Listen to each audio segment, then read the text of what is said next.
Doing a countdown. This guy over here. Who is this? What's his name? My name's Brian. OBS is it's OBSing? using CPU and it says recording, so that's doing a good job. I can hide him here where I can see his All right, somewhere I'm where I you. can see his that he's recording would be We nice. are we are live on Are the we internet live? on YouTube. Yep. And now I here's just the other trick, Tubby. I got to make my Riverside window small and get you somewhere near the the middle. lens. So when I watch Oh, that you, reminds me. I've done this really well. You're have gonna you be really? you're gonna be impressed. I got to get the angle right though on this photo. Can you For see those who this? can't see, Brian is it's not you got to get cover your eyes. It's still not. Is it too? I don't know why it's not focusing. Yeah, it's not focusing, but it's basically my camera on top of your head and shoulders. This is how I try and look at the camera.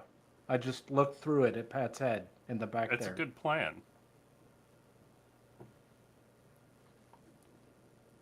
So Tubby and I were just talking about how. Oh, hi James. Hey James, All right, Tubby. Here's what I know. I'm prepared to talk about coffee roasting. you are. I'm prepared to talk about my new laptop and just that style of thing in general and stuff. I'm prepared to talk about LVM cache and I'm prepared to talk about the pick and place feeders. I have knowledge and words I could say about these things. You are But anything very else on our prepared. list, I'm not so sure. I'm less sure. Do we need to pause our uploads on Oh, Riverside? we're supposed to. I'm supposed Yeah. to remember to do that, Tubby. It's not on your checklist. I'm going over things. Did you spill the coffee yet? That's on I the did not spill checklist. the coffee yet. My Riverside window is too small to see the buttons because I made it real narrow. You need more monitors. Well, if I did, they'd be. I mean, I'd be. You know what I'd Ensconced. be doing. Oh, look, I got you back where you belong. I'm Got excited. Steven's pick and place over here. Go I'm ahead, excited. Brian. I'm I'm sorry. excited about all your Windows 11 things you're going to talk about in your new tablet because Isn't it weird, Tubby? I need to I do wrote all of them. 4 blogs this month Have about you? this. Have you now? I don't know if it's 4. It might be 3. Have you published them? Mm-hmm. I need to go over and read them better. I Yeah, tried I've to. been sneaky about it though. I haven't been talking about it. I'm a little embarrassed, so I don't tell You anyone. don't want all the Linux guys to know you're using Windows 11 now Yeah, on don't your. let them know. It's okay. I won't tell This them. is terrifying. I'm putting this here so I can see it on Yeah, camera, as a but my computer's right here. as a So, and this is father full of what?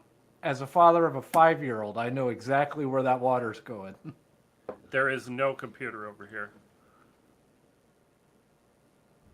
Get this remote off of the desk here. This is Star Trek. Isn't that cool? Tubby, they are Just beaming their up. heads. Just their We need to heads. fill it up That's all I've more. drunk. That's all I've drunk so far. And this side is And they're just their bodies. That's just. disturbing. That's great. That's better than I even imagined. It's interesting. The right parts are in the right place, though. You know, it's starting from one end and go. It's Yeah, it's. it's a Star Trek themed teleportation mug. As it gets hot or cool, I guess cools down, they teleport from one side to the other. But Pat's drank that much of the coffee, so the Yeah, heads and usually the top is foam, so they don't even their heads just never their heads move. never. I'm still doing this two-handed to be safe. I had this overfilled when we started, and it was real. I was nervous. Don't spill. So, what do you want to talk about first, Hubby? Should we do the pick and place thing since it's up here? Neat. Did you print one already? No, Oh, no, okay. I'm not that far ahead. But I have. These are way more exciting to me. Yes. I have some PCBs. I'll bring one out. Should have just in case. Steven with a PH. PH. All right. You want me to introduce the first episode, Tubby? Let's do it. All right. Look at the camera, Pat. Is my collar okay? Chris didn't check today. She usually checks to make sure, like I'm not doing one of these here or something. I don't have a collar. There's a mark clip button in Riverside. There is. I don't know what that does. Beta. Add a marker. We could mark the beginning of every episode. But I wonder if we could get it back. I was supposed to be hitting lap at the beginning of every episode, but I didn't That's start number the timer. 6 on the checklist. Shit. Shirt. Oh well, I'll have to do this one by hand. Hello everybody, welcome to the Butter What Show.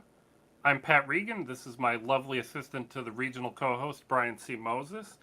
And we're going to talk again about pick and play stuff, because every month we seem to talk about pick and play stuff, because we're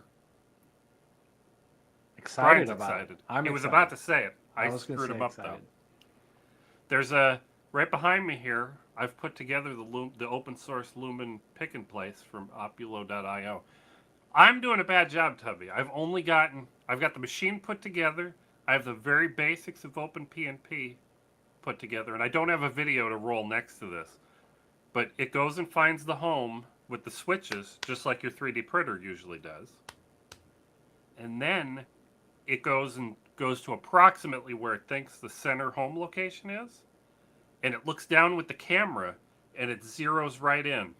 It goes tick, tick, tick, tick, tick, and exactly finds the home position. Okay. But that's as far as I've gotten. Why is that a bad job? That sounds like a good Well, job I to feel me. like I've been procrastinating. I think it's been at that point for, it feels like 2 weeks now. And I feel like I should have made a little bit of progress by now, but I've been procrastinating, Tubby. I've been writing blog posts, I've been playing with laptops, I've been drinking coffee, roasting coffee, I don't know. I think you've been doing a good job. Speaking of roasting coffee, Ooh. is that what we're... No, that's the wrong episode. This Oh, is no. the pick and place. You're okay. We'll cut that out. I shot the wheels off at that episode. Sorry, That's guys. okay. Is That's that shaving okay. cream we're being asked? That's latte foam, Matthew. Oh, In it the- is. This in the is YouTube this is a chat. delicious. I can't aim this at the camera. Well, you could. It Without- would just be a disaster. I could, but it's gonna be a disaster here. But yeah, this is just the foamy milk on top of the latte. This is a very big mug, so I had a lot of room to put extra foam in the top.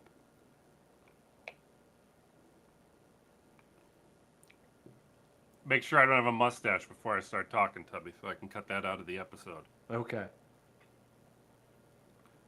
Stephen Hawes, the lovely fellow at Opulo.io who designed and makes this open source pick and place machine that we have back here, he posted a video during the week this week, or was it the end of last week? Well, it doesn't really matter when. It doesn't. Yeah. For those who don't know, what a pick and place does is you have a printed circuit board, like the motherboard in your computer, or like an Arduino is a circuit board, and there's a robot that uses a little vacuum nozzle to grab parts and put them in the correct places and orientations on those boards for you, so you don't have to do it manually. It's way more accurate than I am. I'm very bad at this. And we're going to use it to populate some LED ring boards. Some, Uber lights. hopefully lots of them. Hopefully lots. But what you need is to populate this. This board has 200 LEDs on it, and the LEDs come on a reel with parts in little trays along that reel, and you need a way to get those into the machine. And I should be playing this, Tubby, so there's something rolling while we're doing this. The basic way to do that is you just have. I'm playing the wrong video, Tubby. I'm not seeing it in Riverside. Oh, did I not I don't share think the you- desktop? Is I don't that think you not shared on the our? That's not on Oh, our Tubby. checklist. Sorry. That's not on our checklist. I just looked over it. I was like, you said it should be. I was like, I don't see Pat's. Share window. There it is. There it is. All right, let's get you over by the camera now. So what Steven has here is what I would be using initially are just these trays that fit the tape, and you use your hands and you feed the reel, a strip of LEDs. Even those really are LEDs through the thing, and OpenPNP will go and grab those parts one at a time. And when it runs out, it'll say, "Hey, Tubby, Give me some more. give me some more," and then you might PC have to load locate letter. them. It's exactly what it's going to say is PC load letter, except it'll be LEDs. The right way to do this is to use a feeder. It's got a little motor in it and little sensors, and every time a part is picked out, the feeder will advance one click. It's not a click, but one's position, like on a film strip. You remember film strips I do. in elementary school, Brian? Elementary school.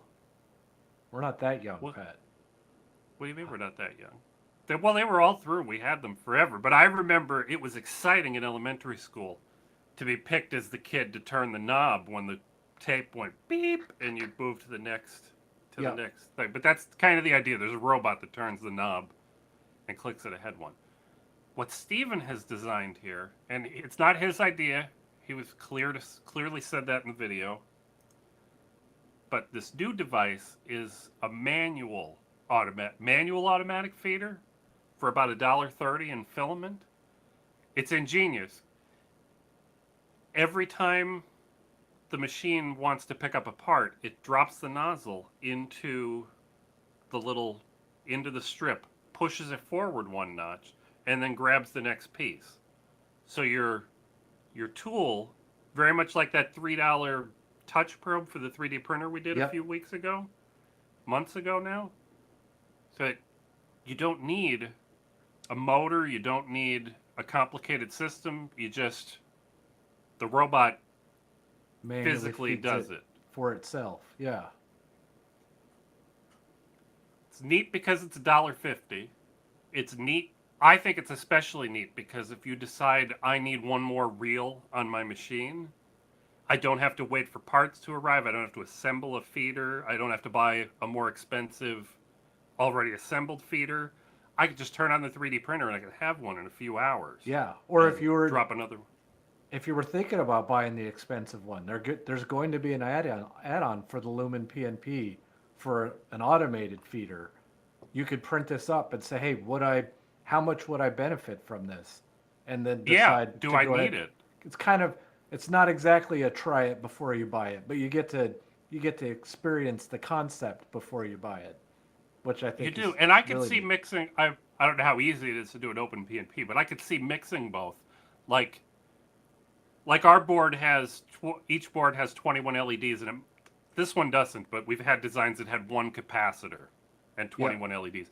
Maybe you put the one capacitor on this feeder, the $1.30 feeder, Yeah. and then you put your LEDs that you need to pick lots of them on your expensive feeder. Because what can happen with that is the machine comes over, picks the part, and as it's on its way to do the work and place that, the feeder can advance on its Yeah. own without help. So it improves your speed, and It's faster. it could be very important. I don't know how important it is for what we're doing, but That makes sense. it's important. And I don't know how much Stevens feeders at Opulo.io are going to cost. They're not quite ready yet, but other feeders, comparable feeders, they're about $100. But that might be from a real, commercial company, not an open source feeder. But it doesn't matter. We need, if we filled the Opulo Lumen PNP with these boards, we could run the machine for 8 hours, and it would need almost 5,000 LEDs. So we might need we might need 5 feeders just to be able to load it once in the morning. It'd be nicer if you didn't have to pay $100 for every feeder, right? It'd Yeah. be nice to pay $1, $1.50 or whatever it is. But look at it go. It's He's really just picking them up and dropping them off in the pooper over here, just letting go for the test, for the demo, I think it's fantastic. Is that the second video or the first video? That's the second video. That's the good one. But we're excited. What did we talk about with the Open PNP last time? Did we talk about how easy it was to put together? I don't remember. It's been 3 A month? weeks. Oh no, not Yeah. even a Well, month. even if we haven't talked, even if let's just say it, I put the kit together. The kit is about $1,140, I think, shipped or plus shipping. I don't want to lie to you. It might be plus shipping, but that's fine. You have to 3D print about an entire spool of filament worth of parts. Yep. And it took me 3 or 4 days to put it together, but I was not rushing, Tubby. I don't know if you remember what I was doing, but I'd go through part of a step and then I'd just walk away and do something else, and You then were you were very deliberate in your assembly. well, I was deliberate, but I was also not in a hurry. It's not like I sat down and said we have to have this together in 4 hours and just Yeah. started. Anytime I got, but like if my back got sore from bending over too much or whatever, I just would get up and there were only. I think this is impressive. The kit's only been available for a few months now, and the documentation was fantastic. I only goofed up 2 things during the assembly, and there was one thing where I did it backwards, and it all went very well. It was very smooth, very easy to follow. But now I'm on the Open PNP configuration, and everybody says that's the hard part of the job. Is that why you're procrastinating? Yeah, that's That makes sense. kind of. I Yeah, can- it's more difficult. I can get behind that. And I'm getting an error that I was not. I followed the documentation, and then I'm up to the part. I've been up to this part for like 2 weeks. I just haven't really done anything. I got up to the part where I'm supposed to calibrate the backlash, and I get an error that the machine's not moving at the speed it expects to, or something. Huh. I'll screenshot it and put it up here when we do the episode. It's not a big deal. I either missed something, or there's something different about my Linux install, or maybe I need to flash the updated firmware on the motherboard, or there's a lot of little things that could be. Right. But I did check, and my backlash is not compensated well. You could jog it one way and then jog it back, and it overshoots by a little bit. Okay. So that's backlash that needs to be compensated for. It needs to, it's for loosey goosey in the cables and things to, yeah. How should we end this episode, Tubby? We should say what a good job you've been doing. I've been doing a fantastic job, Brian. I think you've been doing a fantastic job. If you think I've been doing a good job, let us know in the comments. If you think I've been doing a bad job, like this video and subscribe to the comments. And And if you're excited about a pick and place, you should totally check out the Lumen pick and place. For sure. It's a good value, and it seems like a good machine so far from somebody who hasn't picked and placed anything yet. But I've been watching in Steven's Discord, and there's people picking and placing all kinds of stuff already. People who are more motivated than me are doing a good job picking and placing boards within about a week of the machine arriving. So I think That's they're doing impressive. a good job. I think so too. I don't think I would be picking and placing that fast. No, well, I'm not either. So I don't think I'd be doing it as fast as you are. good. Then I'm doing You're, a very good job. You said you goofed up 2 things. I think I did all the 3D printing, and I think I goofed up more than 2 parts. So I'll bet. And but most of that one of the 3D printed parts was my problem. There was a nut wouldn't stay in the slot or wouldn't go in quite deep enough, and I made it work. I made brute it, force. but I assembled a bunch of stuff, and then the nut either fell out or wasn't in there, and you had to undo all kinds of things to get back in there. But it was fine. It's all good, Tubby. That's no good. I'm gonna call that an episode, Tubby. I think it is. Pat, did you start recording the screen you were sharing? I did record the screen. I did that. That's the part I remembered to do, Chris, but I forgot to share it with everyone. But I could see it here now, so I'm doing a better job. I can close these now? I still get some glare off of my glasses. Yeah, you are still. Well, if you went up here and you adjust your... That's from your light, then. Right? Some of it's from your screen, some of it's... Some of it's from my screen, some of it's from my light. This is from the light. Yeah, Yeah, that's why. They're different polarizations. Rotate your screen 90 degrees and it'll probably match. That's a bad idea. That's a really bad idea. Everything will come apart like a deck of cards if I try to rotate my screen 90 degrees. Did you start recording the screen you are sharing to make editing easier? Yes, but he didn't share the screen.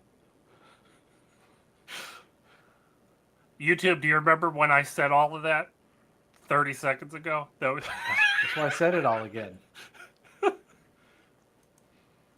Should we do coffee roasting? Yeah. While I still we have a need coffee popcorn, in front of me? Popcorn popping. It's right behind me. Yeah, I'd almost say you needed to have a full cup of coffee to talk about coffee roasting. Oh, we accidentally have the fancy popper that I did not buy. It's out of stock. What's the other one? Sweet Maria's cart. Roasting.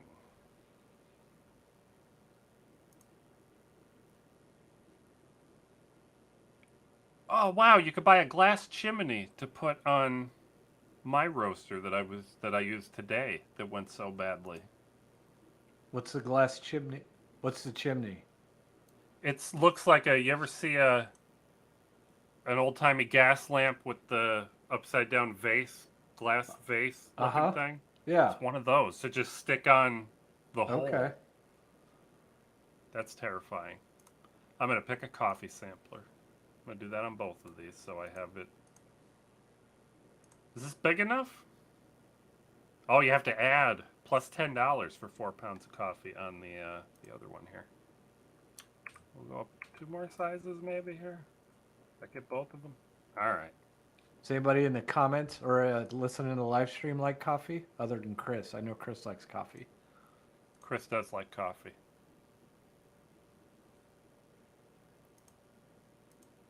All right, you ready, Tubby? I'm ready. Oh, wait. I should get a... Should we talk about craft coffee and get your affiliate link in there? I don't think we need to. Okay. Well, what's this? Oh, I got a super slow-mo of... Gimme.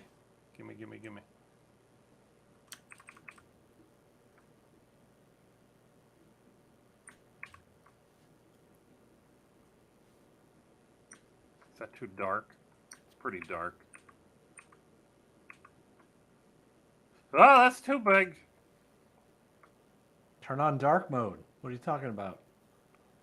I don't know if that would help. That might make it worse. I don't know if it'd help either. Well, I'll put a better video in when we edit it anyway. All right, you ready, Tubby? I'm ready. Hello, everybody. Welcome to another fantastic episode of the Butter What Show. I'm Pat Regan. This is BrianCMoses.com, my lovely assistant to the regional co-host. And we're going to talk about coffee roasting today, Tubby. Do you roast your own coffee? I do not roast my own coffee. I haven't gone that far down the rabbit hole yet. But I know that you roast coffee. I do. And I do it very inexpensively, Tubby. I still have not graduated to like an expensive coffee roaster. I use if you go to this lovely website, sweetmarias.com, they sell for $24 plus shipping. You can get a coffee roaster, which is this little air popcorn popper, and you get a free 4-pound bag of coffee beans to roast. I think shipping's $10 or something. I don't know exactly what the shipping is. So for about $30-some, you can get 4 pounds of coffee to try. What do you think of that, Tubby? That seems like a really good deal. That doesn't seem. I'm trying to do math. I'm trying to use my memory and do math at the same time, and that's not going to work out very well. I pay way more for my roasted coffee subscription. You probably do. A good bag of roasted coffee, it's a 12-ounce bag is something like, I don't know, $15 to $20. You can pay a little more, but in that ballpark is about right. But it's tough to compare because these do lose some weight during the roasting process, right? I don't know exactly how much. Maybe you get 3.5 pounds and not 4, but it's still a lot of coffee. It's still a good value, but you have to do the work. Don't forget, which is But I think it's a pleasant task. It takes, say, 3 or 4 minutes to roast one small batch of coffee. It's how much? I'm gonna quiz you here, Tubby. What do you use to roast coffee? I don't Not roast roast. coffee. Shirt. Hey, Tubby, what do you use to brew your coffee? I use a Chemex pour over. How many grams of coffee beans do you put in there, roughly? You don't have to be exact. 22.8 for about 750 grams of coffee every day, I think is what I do. So one run through this machine is probably about double Okay. that. So you can get 2 days worth of coffee in one run of the cheap $25 machine. I don't think that's too bad. For a while, that's about what I would use for 2 double shots of espresso too. Is one, it's like one and a half runs, but whatever. Yeah, I'd get 2.5 espressos out of one roasting Yeah. session. Is that? I don't know what it's called. I don't have Batch. a word for that. Batch? One batch. Thank you, Tubby. And for a while, I was trying to do it. I was trying to space that out. I'd say, well, I'm going to have 2 espressos tomorrow and 2 every day. So I would roast just enough every single day. And that was kind of neat because it fit within the coffee making process, right? I could roast while I'm doing the other, while I'm grinding, heating up water, Yeah. yet waiting for the espresso machine to make me steamed milk for my latte. But I've stopped doing that. I roast maybe somewhere between a quarter and a half a pound every time I run the machine now. And it's pleasant. It makes the kitchen smell nice. It's always good when the kitchen smells like something yummy. It is. It doesn't smell like. It's not like delicious coffee smell. There's a fiery, smoky wood kind Okay. of smell. Like barbecue, but Like not if barbecue. you like the smell of a campfire, but this is probably for you. I enjoy the smell. I think it's nice, but don't get right up there. I've been curious. I said, "Oh, that smells interesting," and you put your face over the machine and huff it. It's like, Don't do no, don't don't do do that. don't do You're hit inhaling don't do smoke. don't do hits from the coffee's Don't do coffee hits with the roaster. coffee roaster. Do How long you? do you think I've been doing this for, Tubby? It's been a while. It has, and I'm not even sure how long, but I've gone back. I had to manually count this. I've bought almost 120 pounds of beans. I have roasted more than 100. I just had one of these coffee roasters fail on me. I'm on my fourth nostalgia electric popcorn popper so far, Tubby. That seems like a lot. It seems like but I think it's been But 4 years. you've done 100 Is my pounds. guess. I mean, 100 pounds of coffee is also a lot. Like a lot of coffee. So, It is really a lot of coffee. and for the And and for the price, that doesn't. I mean, I guess it seems like a lot. Like if you were concerned with waste, right? You know yeah, I'm a little the bummed out stuff that I'm going in the wasting landfill. roasters. Yeah. Yeah. I don't know what to do about that. Their next roaster up that I was thinking about upgrading to this time, but I didn't for 2 reasons, and one of them is that they've been sold out for a while, is a fancier air popper with Okay. temperature controls and timers and magic. That does sound fancy. And I believe it doesn't say there, does it, Tubby? It doesn't say. It just says sold out where the price should be. But I think it's about $80 with no free coffee. Okay. And that's fine. That seems reasonable. But I have a small fear that it's not going to last as long. Like, what if it Or only lasts as long as my yeah, other popcorn poppers? it's Then four it's a bad value. it's 4 times as expensive, so it would need to last 4 times as long. Yep. And if you were going through them as quickly as you're going through the other ones, Then it's worrisome. then But I that's also get 4 pounds of free coffee yes, with the other. But yeah, it's lower end coffee, right? It's not the nicest coffee that they sell. And the nicest coffee that they sell is really cheap. I could get some nice Ethiopian Yirgacheffe or Sadama for $6, $7 a pound. what about the old wooden Usually we pay ship? $20 for 12 ounces of roasted Ethiopian beans. It's if you're all ready, I think everybody should try this. If you're already if you have to have a grinder already, Tubby, or you have to buy one. But if you're Yeah. grinding coffee, you're using a Chemex or an AeroPress or a pour over. If you're already at that level, it's worth $35 to try it out. Just to try roasting? Maybe I'll have to try Yep. it. And Well, you get to cheat. You don't have to try it because I'm already Yeah, doing it. this is But true. I also think this is a good gift for a coffee fan if Yeah. they haven't tried it. It was an enjoyable experience just doing the first 4 pounds and learning things. And even if I didn't continue after that, it would have been fine. It would have $35 for 4 pounds of coffee is fantastic. They'll be excited. Whoever receives that gift would be excited to drink it. Probably, we hope. Hopefully, they send some decent beans. You never know what it's going to be. Yep. It's a sampler. Is it like But 4 1 pound samples? it is. It's 4 1 pound samples, 4 different coffee. And you can do Okay. regular and decaf. I don't want to do decaf. I don't want to do that. I'm making a face at you after you said Yeah, decaf. decaf tastes funny. And it doesn't have caffeine in it. It's true. Oh, But the look at next all of step these. up, Tubby, you asked me, Brian, if I should be moving up to the next, The not next- just this popper, but a real coffee roaster that Yeah. can do half a pound or a pound at a time. The one that I looked at that I thought was interesting, and I didn't bring up the webpage, is a drum roaster for $650. And what I didn't tell you at the time, because it didn't occur to me, the thing I need to spend $650 on would be a nicer grinder. Would be my next espresso Okay. machine upgrade. Like I think a Niche Zero grinder that you always see James Hoffman using is a $600 or $700 grinder. That's expensive. It's expensive, and that's not. They get way more expensive. I don't want to say that's bare minimum for espresso, but Yeah. it is now. That's what you should be buying if you're making espresso today. Interesting. And Not his little hand Or grinders that something he close. talks about a lot. He yeah, likes I don't to, know if they make he any likes that to are good suggest for. the hand grinder as an inexpensive way to get into it, but not necessarily for espresso, I don't think. Yeah, I don't think they do well for at espresso grind levels, but for AeroPress, like Yeah. a $30 hand grinder is way better than a th- $120 electric grinder. Yeah.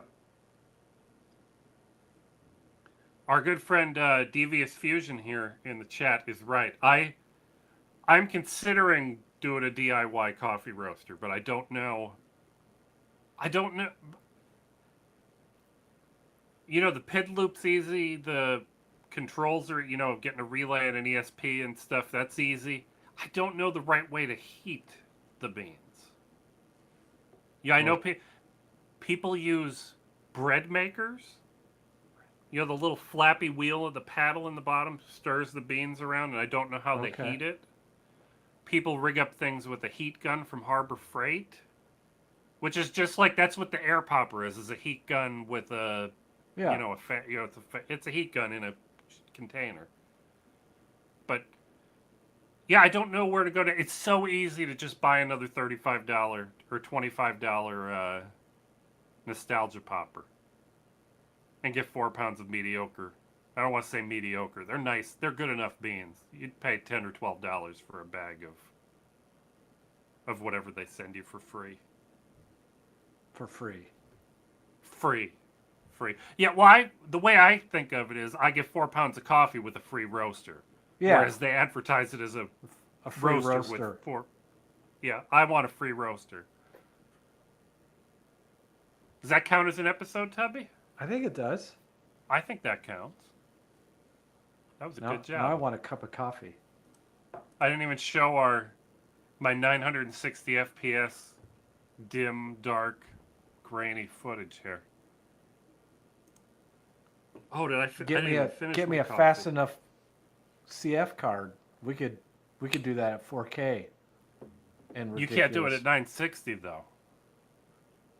Yeah, but I bet you I could do it. Yeah. Do you know what the trouble is? As you get up in these higher frame rates, you need more light Yep. to. And I did not have any. Because you could the shutter's only open for 1/960th of a second at most, right? Sounds like a challenge has been issued. Well, what do you want to talk about next, Tubby? Do you want to talk about SSD caching or laptops? I don't know. Let's ask. I'm going to move my water in from the side here. I don't have anything intelligent to say about Primo Cache other than Other than that, you're trying it that I'm trying it. I mean, and you don't know yet. I don't know how to benchmark it and say, yep, that's faster or But it's fast. functioning. It It seems to be it seems to active be and it doing hasn't things. corrupted your data. This is good. These Good are all news, right? these are all good news. Dave the Windows guy did not. Is that his name on YouTube?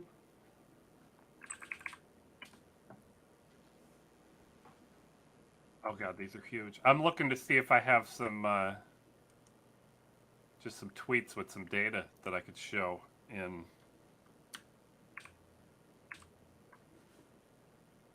Just bring up on the screen while I'm talking.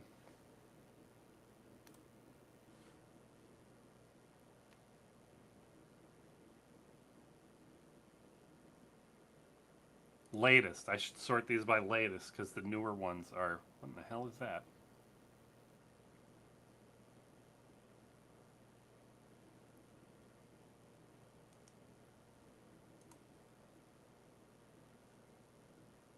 I'm getting Twitter ads in my search. Interesting.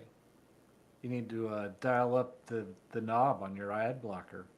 Yeah. Oh, well, I don't. Twitter sneaks everything past Yep. your ad blocker Yep. because it all just looks like a tweet. Yep.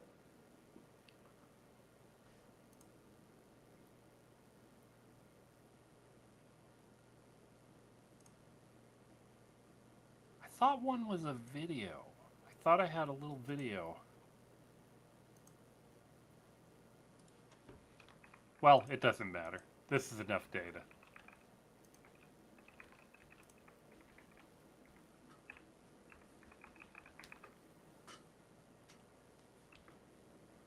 Yeah, I don't know. Devious Fusion's never tried Sweet Maria's coffee. They have roasted coffee, but I've never tried it. I've only ever bought the green bean. The self They're the most popular green bean seller retailer on the internet that I know of. I mean, green beans by the pound instead of by the 60-kilo burlap sack. Yeah, and I have a few of those. I'm gonna make sound panels. I ordered three more sacks Cool. for $2 each. With the, I'm hoping one will be a coffee that I like. Would be a nice. So yeah, they have art on them and stuff, like logos and things on the burlap. I think it's kind of it. It fits a theme that I enjoy, so I like that. And it's well, what does green coffee smell like? I was about to say it might Nothing. smell good. It smells like dirt. Just It probably yeah, smells not like dirt, vegetables. but not. Yeah, it's a little like the produce aisle, but not very strong. Produce aisle at the grocery store. I think you should wear All right, one well, of I those already brought the burlap cash. Oh, as pardon? a shirt. You should cut a hole on the top and the arms and wear it for our next Cubby, live we could do stream. a race. We could do a race where you get in there and you Hop go. around. Yeah, Do they do sack races anymore? I don't know. Where would they get the sacks? I don't know. From the coffee. This is why From I'm the coffee asking. roasters. Potato This is the sacks. first time they've done a good job putting the three of us on the site here. That we're up on the top and the thing is on the bottom. Is it usually one way or the other? Oh, hey, it's Chris Crafter. Chris Crafter, do you know Max Maker? Our friend Max Maker. When I saw your name, Chris Crafter, I thought of our friend Max Maker. I assume you don't, because the internet's a big place. 4:36 a.m. That's the right time zone to know Max Maker. It is. My goodness. But he might already be gone. Welcome, Chris. Thanks for swinging by. But yeah. Should I start this caching episode? Yeah, let's do it. Let's talk about All right. SSD caching and how ignorant Brian is. Well, that's okay. Hello, everybody. Welcome to the Butter What Show. This is my co-host, Brian C. Moses. I'm Pat Regan, and we're going to talk about solid-state SSD caching of your slow, big honking hard drives. Tubby, what do you think of that? I think it's promising. Hopefully. Well, my experiences have been all right. I've been using LVM cache on my Linux server, my little KVM host over my virtual machine server over here for, golly, 6 years now, probably. Okay. And that's a small cache. I have a 120 gig SSD, which was like $100 at the time, in front of, a RAID 10 of some number of drives. Is that barely. that's a SATA SSD, right? That's a SATA SSD. It's not. It's It's actually two in a mirror, so yeah. one can fail. You have to be safe, Yep. ish, right? If you use an SSD cache, LVM cache can be done in write back or write through mode. In write through, everything is always flushed to the disk as quickly as possible, and only mostly reads are cached, right? Okay. But with write back, I use write back cache. Data can sit in the on the SSD for days, weeks, hours, whatever, depends on how you configure it. Oh wow. And if Okay. that SSD fails, Then that right. your whole Yeah. disk is gonna be in big trouble. Oh Things are gonna jeez. be bad. So be safe. You're already making me nervous. My anxiety's increased. But I decided to try this on my desktop this time since I rebuilt.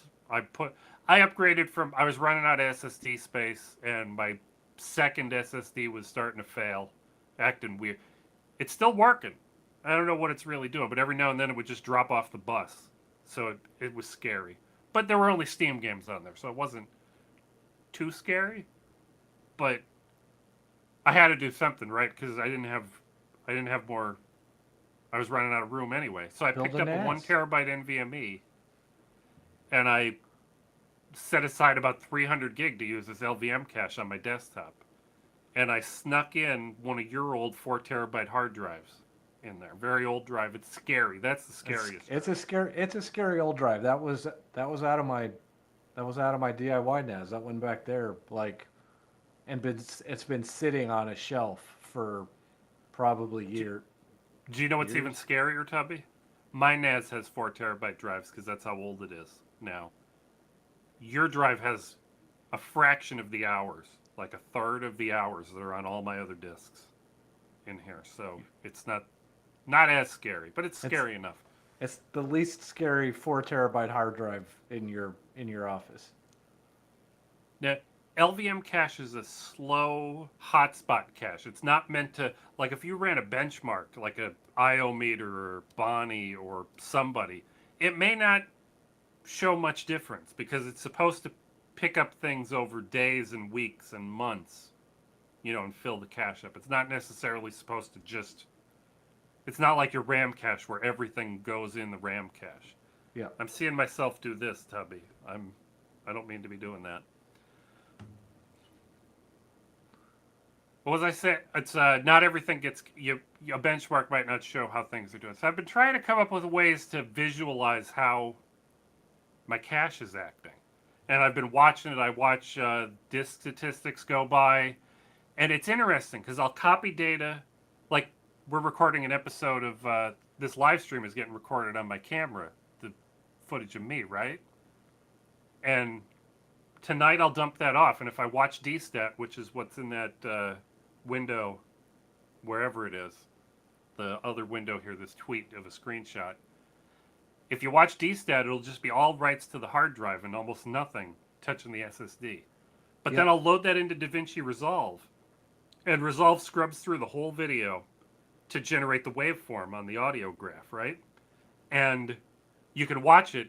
It'll be just like this graph over here, this chart. It'll be reading off of the disk and writing to the NVMe at the same time on that second read. And it'll pretty much it's caching my entire, this video I'm about to work on. That's impressive. I like the sound of that. It's Yep. got So to. the idea is I can't afford a big enough SSD. I don't know about you, but I can't fit this year's videos, my Steam Get library, and all of my stuff on. I can't even fit it on a 2 terabyte SSD, and maybe I could squeeze in on a 4 terabyte, but it'd be close and it'd be expensive. Way expensive. Yeah. Yeah, but for the price of a 4 terabyte SSD, I could buy a 16 terabyte hard drive and a 1 terabyte NVMe, and I can cache what I need. Is the hope. Yes.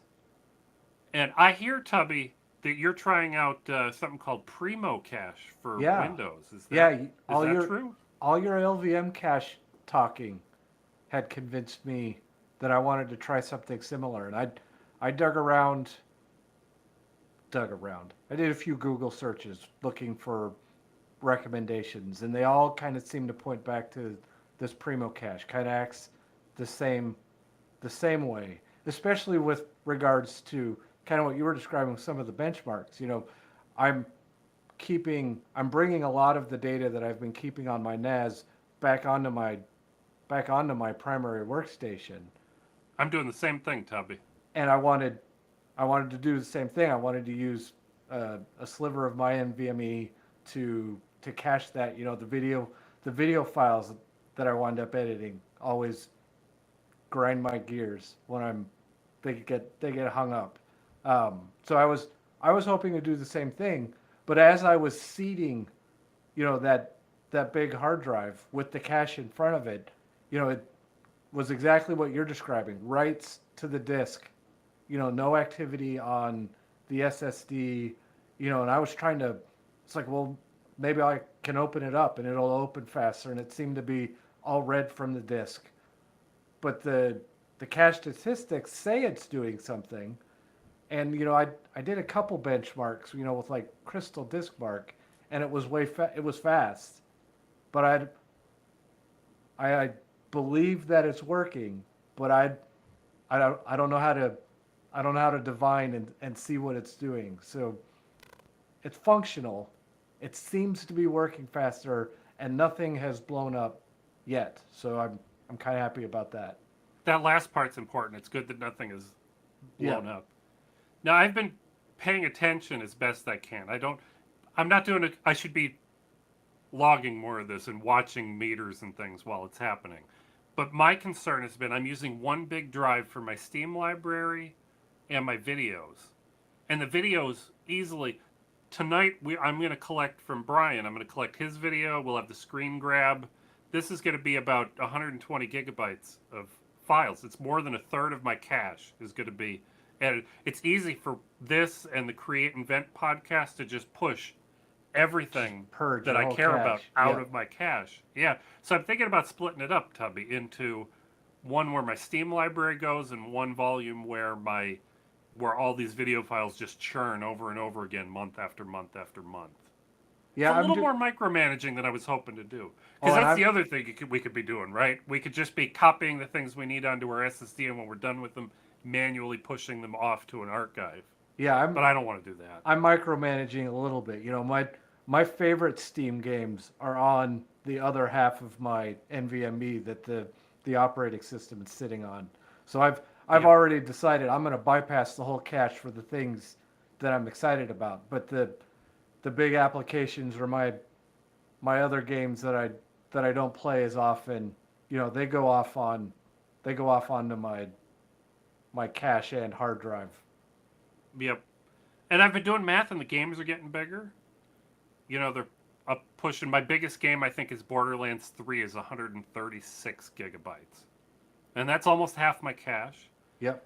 But I also think this is going to be interesting to watch. Like, if you play a big game like Borderlands, you're generally progressing from the beginning to the end, and you don't spend much time at the beginning, and you move through a lot of the game. The first time you load a new area, it's going to fill into the cache, and and every time you play that area, it's going to be in your cache, and maybe the parts you never play will drift out. Yeah, I think of it. On a macro level, I think, well, we've got to put 130 gig of Borderlands in here, 100 gig of Red Dead Redemption, 20 gig of Team Fortress 2, but that's not how it works. No. It'll just be the pieces of each of those things that we use will go on the NVMe, which Well, is and neat. I might disagree with you there on Red Dead Redemption because I'm always walking back to the same places. It's I'm that and like Control, right? I'm always stuck somewhere and walking through all of the things. Yep. But some of that I've been thinking about, like I say at Team Fortress 2, I'm only going to be, part of me says, well, we only play the same 4 maps all the time. Yeah. But all the TF2 maps have the same textures, right? It's not like Yeah. There's like 2 or 3 sets of textures is 99% of what gets loaded. Always. But Borderlands has load screens, right? So you're constantly moving from one map to the next. Yeah. But I don't know. Yeah, it'll all be different. But it's nice to know that we don't need the entire game. Like I was thinking about There was a game that shipped 10 years ago. It was like an 80 gig game, but 70 gig of it was WAV files, Oh, uncompressed audio for every language because wow. they didn't want. Yeah, it was really dumb. But you would only cache the English WAV files, Yep. Yeah. right? So we wouldn't waste 80 gig on our SSD. We'd only waste 10 or whatever it works out to. But I'm working on this, Tubby. I'm going to separate my Steam games to one volume, my video files to another. Split. I don't think I'm going to split the cache. I'm going to use my old 512 gig SSD as the cache for the video. That should be fine. Yeah, that makes sense. And I've only tested a couple of games loading. And one of them that I tried, I timed it and I said, well, that's exactly as fast as it was on my SSD, and this NVMe is 10 times faster. Is my cache a bottleneck? So I copied the whole game over to my NVMe, which could do 2 or 3 gigabytes a second and hundreds of thousands of IOPS. Fired the game up right off the NVMe. The load time was exactly the same. It wasn't. Oh, you've got a different bottleneck. Yeah, I've got it. Well, the game. Or Whenever you load a game, it does math and yeah, stuff. It or does stuff. the game is the bottleneck. Yeah. Exactly. Yeah.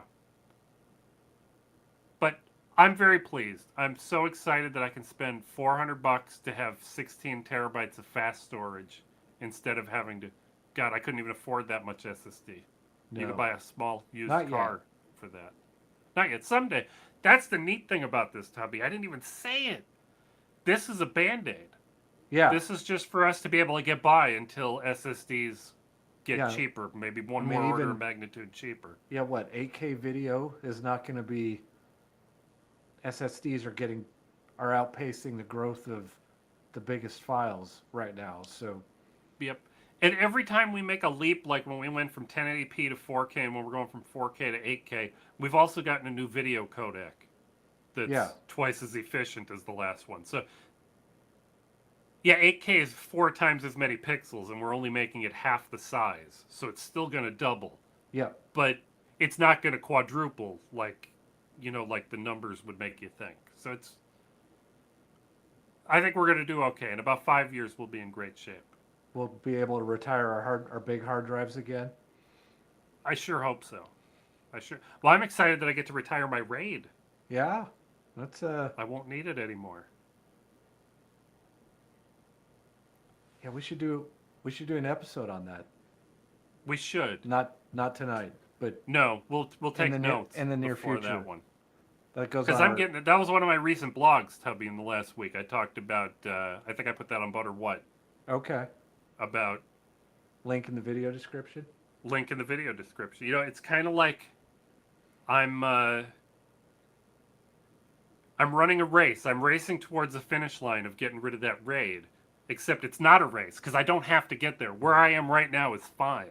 Yeah. I don't gain anything by just spending $600 putting two 14 terabyte hard drives in and doing the work. Right? I'll still be right where I am today, except with some extra space for growth. But Yeah. yeah, now I'm at the part where we just get to leisure. Like people will be passing me now and they'll hit the finish line before I do. I'm that guy celebrating early, but it's fine. It'll be okay. You're in a race.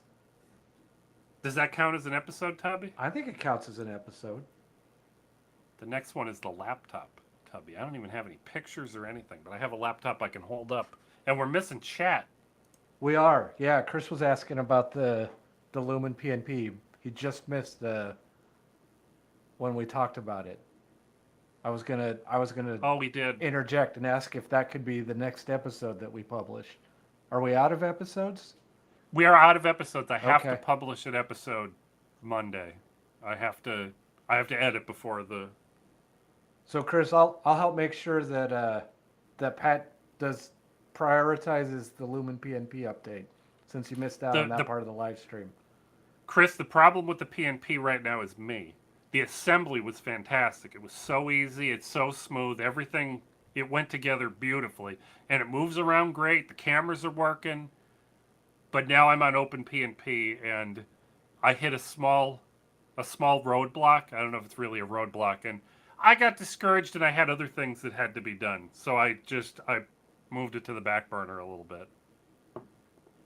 Steven published a new machine.xml file for OpenPNP, and it had a lot more lines than mine does. So I did It's a gotta be three-way better. merge. I did a three-way merge, and I think I did a reasonable job of getting his new changes in with my XML, so I didn't have to start over. And that did get me new stuff. I have backlash compensation data in there from him, but it's his, not mine. So it's Okay. wrong. But Maybe it's better But- than yours. yeah, I'm probably not tensioned as well as his Oh, is. okay. It's tough to tell if you have the right tension on some of the axes because on your 3D printer you can feel these. You can thwang them here and tell that they're tight, but in the pick and place they're kind of inside the rails. Oh, so okay. you can't get in there to do one of these. And if you can't. push down on it, Pluck them. you can't pluck it and you can't push in because if you push in, you hit the inside of the aluminum extrusion real quick. So you don't know how hard you're pushing. But it is what it is. Pat's doing a good job getting it assembled. Thank you, Tubby. So we're going to talk about 2-in-1 laptops, Tubby. Two in Do you one have any- laptops. Do you have anything you want to say? I wish I brought my 18-inch laptop in from the garage to compare on my. because that's hysterical. I had my 2-in-1 laptop right over there all day long, but then I took it Now it's gone. downstairs. It's gone. That's okay. Yeah, let's talk about it. All right, here we Do go. you want to do a? I'm looking at your bullet point list here. Yeah, should we turn this into 2 episodes? Yeah, I was wondering if. If the Windowsy stuff, will you do the 2-in-1 in the game, maybe, and Yeah. the hardware, and then Yeah. go to the. And maybe save that for next month, when I need to do a better job at tweaking Windows 11. Yeah, on but my I new- wouldn't my mind new having computer. one extra episode recorded, so we're not Yeah, back because right now we're on the. yeah, You we're know on what we're on. number 4. I was gonna sneak out though. I have the this little thing I got here for us old timers that don't have a USB-C charging laptop. I've got the little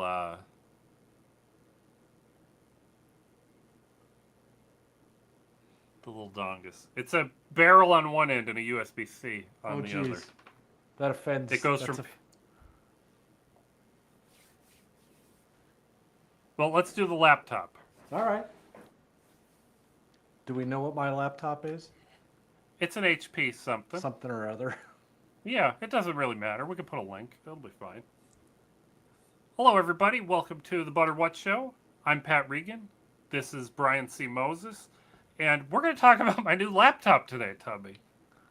You're excited about it. I am excited about this. This laptop, am I holding this up the right way? This is a cheap 2-in-1. This is not cheap.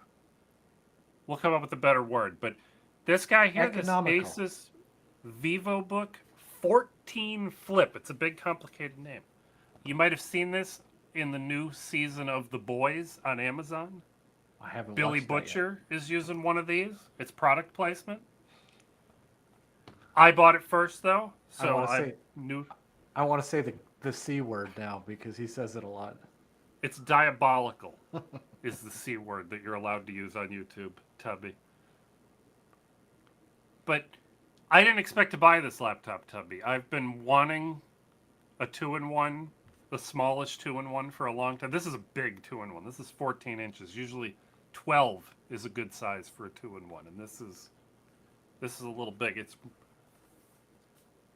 You have a 2-in-1, don't you, Tubby? I do. I have an HP. What have you? Yours is something or other. 13-inch I something think mine's or another. yeah, Spectre 1310 something or other. You It's talked big, me you into gotta- getting a 2-in-1. What I do you didn't- think of having a 2-in-1, Tubby? It's tall. It's really tall. I like it. I don't use I don't use it in the tablet form nearly as much as I thought I might. Mine is primarily a laptop for me. A laptop. It makes sense. I use mine as a tablet almost once a day, at least. I've been waking up sitting in my recliner over here, and I have a way that I sit and I kind of prop it up and hold it with one hand, kind of like this on the thing, and Okay. I just scroll through Hacker News and Twitter, and it's just part of my routine. Yeah, I do a lot of stuff on my phone that I don't Yep, like, and I always wonder would I like this better if I had my laptop in tablet mode, but then I never go get it because it's far away it, or it's not there. Yeah, it's mine effort. mine lives here now, so it's been convenient. And we were talking about the assembling the Opulo Lumen PNP pick and place machine. The whole time I had the tablet out. Usually, wonder if you could see that you could do. Just propped it. You open it up a little bit Yeah, and you prop it up like a book. that was fantastic. Super handy. I saw one of your tweets and it was right there. You didn't even mention it. I was like, "Oh, that's an awesome place to put your new 2-in-1." Yep. And sometimes I'd have it sideways like this in there, depending on which way it fit, how much. The machine has a big empty space in the middle, so it was usually in the middle of the Yeah. machine. But that's been handy. I've been using it like this, like a backwards laptop. I don't know what you call this. In the kitchen when I roast coffee, I'll throw a YouTube video on here, and then I can look back at the YouTube video while I'm waiting the 3 minutes for coffee to roast. But even better, Tubby, I've been playing video games on here. What And video games have that you been playing?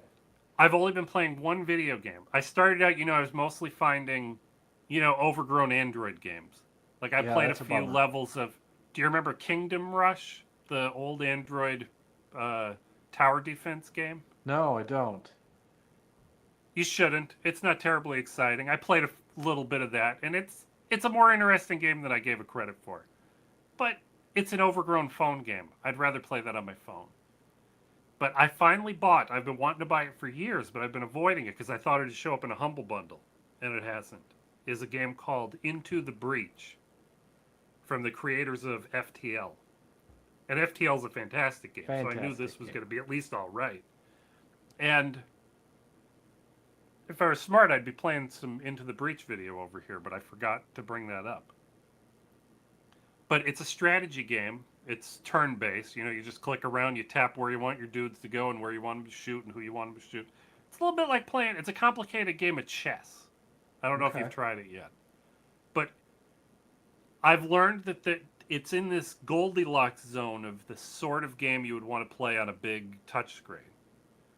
Like I know you told me you tried Civilization 6 on your Yeah. tablet, Yeah, I want to say and I really liked Civ 6, but it wasn't but perfect. I'd rather yeah, do it on a computer with a yeah. keyboard Well, and it stuff. sounded like when you told me. It sounds like you get to a point. The basic beginning of the game is easy, but then when you get to where you really have to work hard to move units around, attack, do stuff, Yeah. you want your keyboard, Yeah. right? It's too complicated. But you also don't want to play Kingdom Rush because you can play that on your phone. Yeah. And Into the Breach fits a spot in the middle where it's complicated enough that it would be tough to play on a phone, but simple enough that you don't need a mouse and keyboard to play. And I'm pretty excited about that. But it's also been a great laptop. It's I didn't explain this. I said it was a cheap laptop, Tubby, and I said that's the wrong thing for me to say. Like a cheap laptop would be a Chromebook, but this is Yeah. an 8-core Ryzen with a decent integrated GPU. It's got 16 gig of RAM, a fast NVMe. It's a good machine, but it's not a $2,000 2-in-1. This is a $600 2-in-1. But from what I gather, it's about 80% of the way there from specs wise. I can't complain too much. Sounds like a really good value and that it's Yeah, I think it economical. was a very good value. I'm pleased with it. Bang If for this was buck. my primary machine, I would happily pay the $1,800 for. There's a really fancy Lenovo with a super bright screen, with huge specs on the inside. But I take this to the park and write a blog, right? I'm not compiling things and running VMs Yep. and all that You fun might have to stuff. hit a coyote with it to defend yourself. I might. You never know if you're going to see a coyote over at the A park. wily coyote. That's over in your town, Tubby. That's I'm in my afraid neck to of the ride woods. in your town. But there's a few disappointing things about this particular model. Like, this one does not charge with USB-C. It charges with a barrel jack, which is kind of a bummer. If it charged with USB-C, it means I would have got a new USB-C charger that I'd be able to use for the next 10 years. But it came with a barrel jack charger that this is the last thing that will ever you'll ever use for that. But I can't complain too much. It was a good value. Well, it sounds like you've enjoyed it. I mean, if your Twitter profile is any indication, you've gotten a lot of good mileage and new content out of your new 2-in-1. Well, good. I'm excited. And I'm a little bummed out because I was going to go to the park this week, but I looked at the weather report, and it looks like it is the end of sitting at the park with the laptop weather. It's well over 90 degrees every day this week, and sunny and humid. I might give it a try. I might sit in the shade under the pavilion, but I don't think I'm going to last long. I think I'll go over, unpack everything, realize it's too hot. It's too hot. And get back up. High 90s is fine when you're on the wheel riding at 20 miles an hour. It's like you're in a breeze the whole time. But then once you stop, it's done. Well, I don't want to do it anymore. Yeah, and everywhere that you ride is not too far from some water, so it's moist. Yeah. And that's even worse. It's true. But can we call that an episode, Tubby? I think so. I think we can too. Maybe should we ask people for suggestions of Into the Breach like games that fit? Oh yeah, it doesn't have to be like Into the Breach, but what other games do you guys think fit in that Goldilocks zone? I got to tell you, there were a lot of games I've been installing games from my Steam library that seem like they should be simple, but either they don't like the touch input, like you need to double tap every time instead of single clicking, which is no good. And if you have to right click a lot, forget it. That's hold the tap and it's horrible. But there are a lot of games like FTL. There's an iOS port of FTL, but there's no way to pause the game with a touch screen. And it's terrible for touch. It just doesn't work well. Huh. But if you already play a game on the touch screen, you should check out my blog with the list of games, and you should tell me which game I'm missing and leave it in the comments here, because I want to play more touch games on a giant touch screen. Me too. Should we call that the episode now, Tubby? I think that's the episode. I can edit out the part where I said, can we call that an episode? You can. Or you might not, and that'll be funny. Can we call... No, Pat, we can't call it an episode. We have to do something else. Dang it. I'm ambivalent about whether we record an episode about the things that you need to try. Because I want to know what you think about this other open source file manager that looks a lot like Explorer, but... What's that? The... Files. It's the worst name. Files. I don't. Do you know how hard it was for me to find the GitHub repo with files in it? There are a lot of things that I don't like about Windows 11. Well, and the bummer is most of it's just UI stuff. It's not like it's part of the core like you could replace a lot of it with the old stuff. Yeah. Anyway, it's not. But this will be a better episode if we can talk back and forth about all these things. Yeah, I think so too. The start menu replacement, I didn't care, except that do you know when I need the start menu? When it's a touch screen. Yeah. And then it takes me sometimes 6 clicks to get to the thing I want, because it doesn't show up on the recents, it doesn't show up where I pin things, it's not there, and you can't change it. I was so mad. Today my search isn't even working. I hate the start menu. Well, you can replace it with a customized one that's however you used to like it being. Yeah. With one of these things. But I have a blog about that, Tubby, and you could go click on the links in my blog to install all the things that you need. I will read that. I think I skimmed through it. I didn't click anything. I've barely gotten this computer working. If I wrote a blog right now, I can't even publish it today. Yep. So I have to do that. I have to do that next. It's like it's not quite like the Lumen PNP, but I've been procrastinating getting that working. Well, you have a machine that you can use. and you've got a lot of function. I don't. The Yeah, Lumen is not at a part where it could do anything yet yeah, but productive, but it's of all the things that I use my computer for, publishing my blog is pretty high up on that list, and I still can't do it. And it's been a it few is. weeks. You want to know something goofy, Tubby? Do you see in the top of all our windows there's a little record button, a little red dot? Uh huh.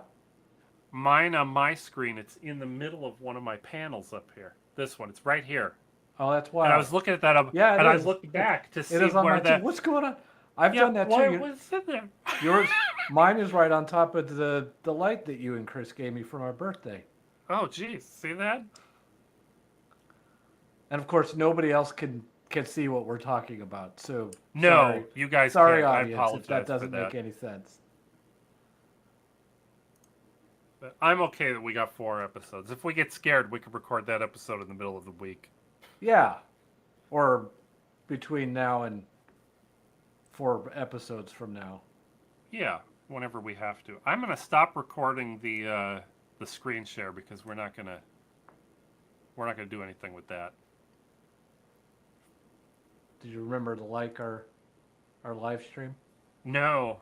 Well, I'm still You're butter publi- what, so it doesn't You're even publishing count. it, so that's Yeah.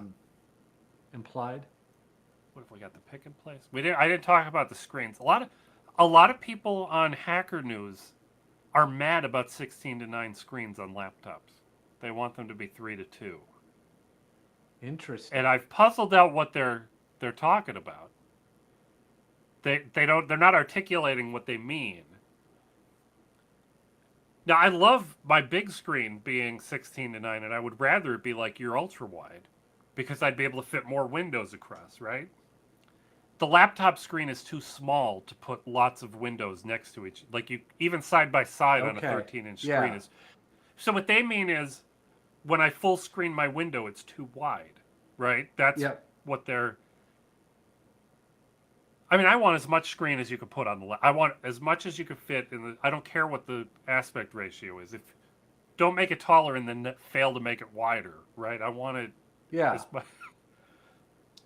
But I really noticed that my 12-inch 3:2 is the same height as my old Chewy laptop. It's the same height as my new 14-inch. But when you rotate it, and the width becomes the height, it's not nearly as tall. It's a much Yep. better shape at that size. Interesting. But our monitors, we only don't want taller monitors because they're as tall as they can get and without us looking up. And they could go wide, they could go 3 times wider and we wouldn't complain. Yeah. Yeah. Well, I don't know, 3 times. I mean, we're But pretty wide. Well, I could go 3 times. You could go twice as wide. Probably. Look at that. Look at you with the dog back there. Well, how did we do, Tubby? Should we call it an end of a live stream? I think we did a good job. Oh, James is here. Not oh. Oh, good. James likes is the here. 16:10. People like the 16:10 too.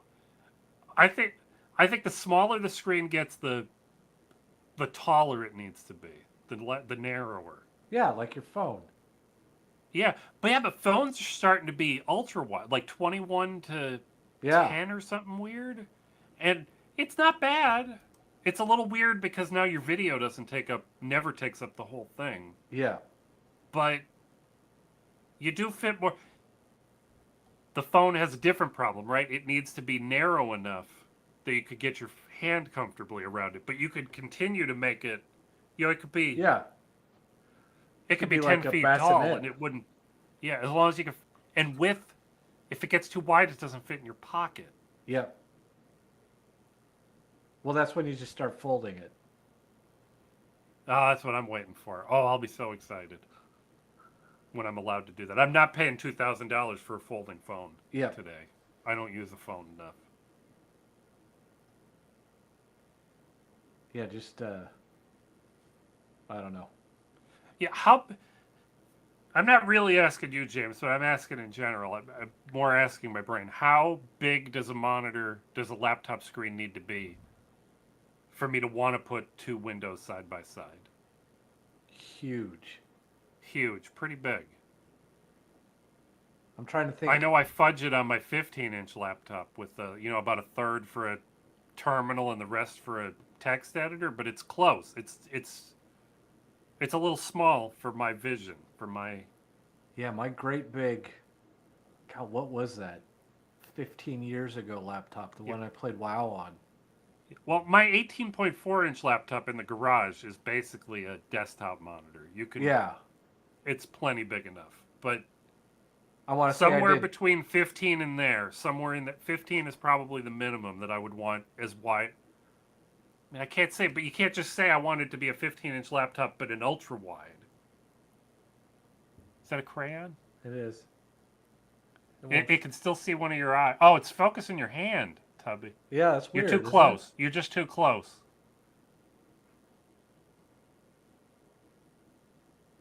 It says Brian McMoses. It does.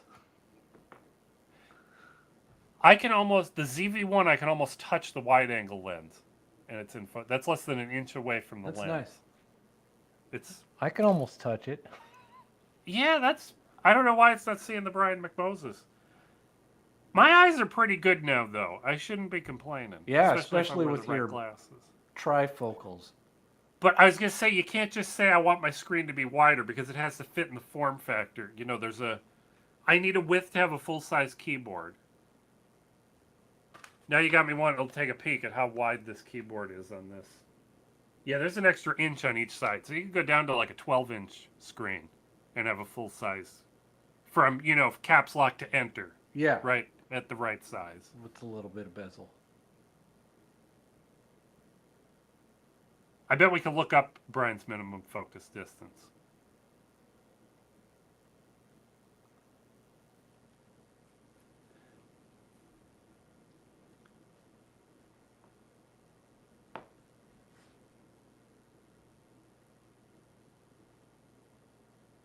Yeah, I've run my text editor at about half a screen width on this laptop, but it's right in the middle. I keep it in the middle. I haven't had to put anything next to it. What do you put on the sides of it?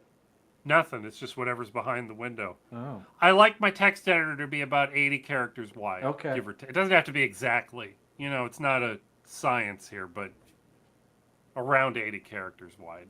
See, I'm lazy. I just run everything maximized.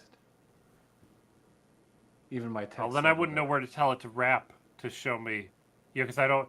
It's hard to go from the left side of your screen to the right and find the next line when I'm reading. I like it to be about something. I have some automation in my text editor so that if I do it sets the font size based on how wide big the window It is? says if it's more than 80 characters, bump it up. Bump up the text size. But it doesn't do that infinitely. I only have like 3 sizes, right? A small, a medium, and a large. If you go too big, like if I went to your ultra wide, it'd be way too wide. It'd be huge. You'd need a huge. I like the 13-inch. I'm not unhappy that my laptop's 14-inch, but it's so big when you hold it this way. Yep.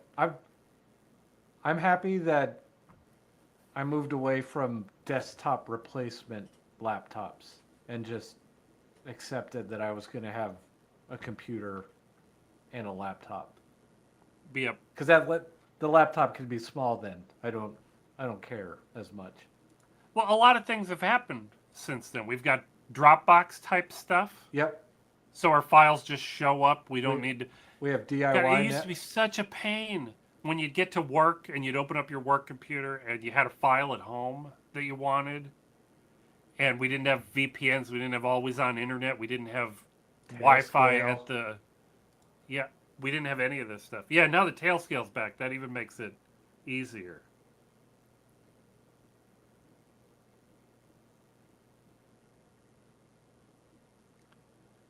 Yeah, I like the old school, like Mr. Torvalds used to require that patches for the kernel be no more than 72 characters wide. They're lenient about that now, though, but there's still 300 character wide lines are horrible for everyone.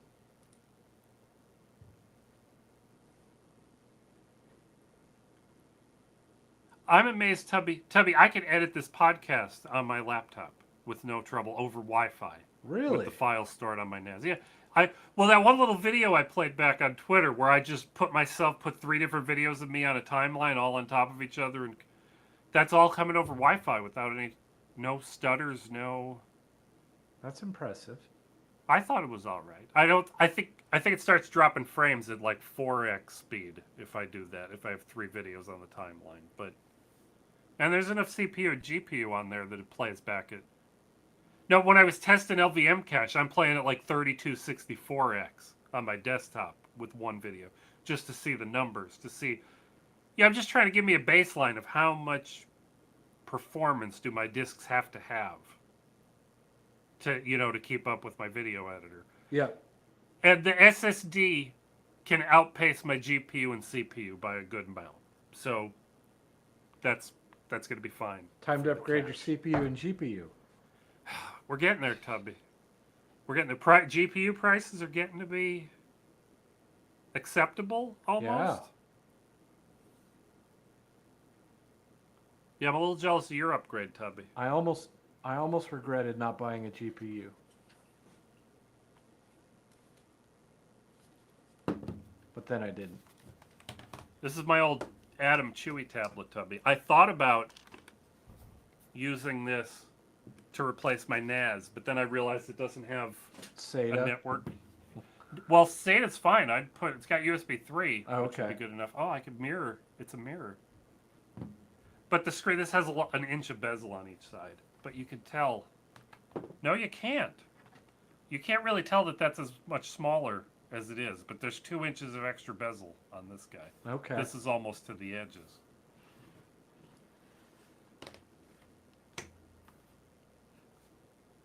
Yeah, but his battery's getting to be toast.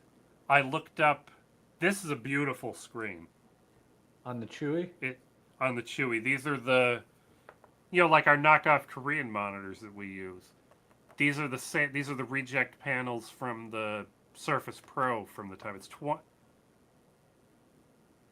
it's a weird resolution. It's like 2160 by. It's 3:2 with a bigger than 1080p number. It's not quite 25. It might be 2560 by something. But I was wondering if I could pull these out and use them for something, because they sell those $20 LCD to HDMI doodads. But I found a teardown and they're soldered on because they're cheap. Yeah. So you can't just unplug it and plug it Plug it into something else. And it's those goofy ribbon connectors that'll be tough to solder. But maybe I'll throw Linux back on one of these and find something to do with it. A wireless monitor. God, I can't imagine being stuck on a 1080p monitor today.